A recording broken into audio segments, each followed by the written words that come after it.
স্পষ্ট করে বলতে চাই, আপনারা যাদের কাজ ক্যান্টনমেন্টে, আপনারা ক্যান্টনমেন্টেই থাকুন। আমরা আপনাদের প্রতি শ্রদ্ধা জানাই, সম্মান জানাই।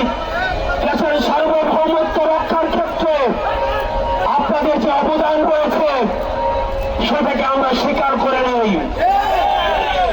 কিন্তু আমরা বলতে চাই, রাজনৈতিক পরিমণ্ডলে আপনারা ক্যান্টনমেন্ট থেকে গত 16টা বছর যেভাবে নগ্ন হস্তক্ষেপ করেছেন, যেভাবে ক্যান্টনমেন্টের বিভিন্ন দপ্তর উপদপ্তরের মধ্য দিয়ে আপনারা রাজনীতিতে যেভাবে নগ্ন হস্তক্ষেপ করেছেন, 24 পরবর্তী বাংলাদেশে রাজনীতি নিয়ন্ত্রণ করবে শুধুমাত্র রাজনীতিবিদরা। আপনারা তখন কোথায় ছিলেন?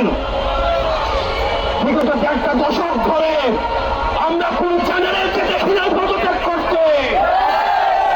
দেশে এত অন্যায় অবিচার, এত গুম হত্যা হয়েছে, এত জোর প্রতিষ্ঠা হয়েছে, আমরা কোন সচিবকে দেখি না পদত্যাগ করতে।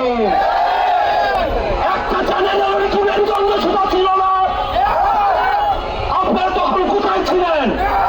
আমরা কাউকেই দেখি নাই ও অন্যায়ের প্রতিবাদ করে কেউ চাকরি থেকে পদত্যাগ করতে।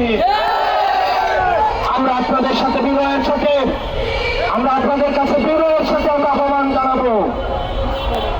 আমরা একটা প্রপার একটা ডেমোক্রেটিক ট্রানজিশনের অপেক্ষায় রয়েছি।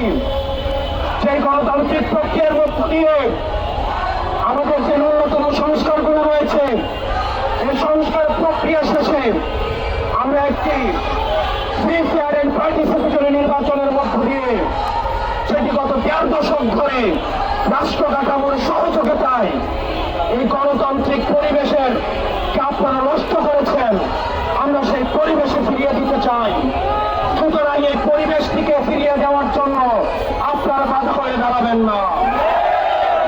প্রিয় সহযোদ্ধা এবং রাজনীতিবিদ আপনারা যারা রয়েছেন, আপনারা আওয়ামী লীগকে এখন চিনে উঠতে পারেন না। শহীদ জিয়াউর রহমান আওয়ামী লীগকে পুনর্বাসন করেছিলেন, পুনেকে তার জীবন দিয়ে সেইটাই মেটাতে হয়েছে। জামাতে ইসলামী আওয়ামী লীগকে পুনর্বাসন করেছিলেন, তাদের নেতা কর্মীদের হত্যার মধ্য দিয়ে সেইটাই মেটাতে হয়েছে। বিভিন্ন ষড়যন্ত্রের মাধ্যমে 2009 সালে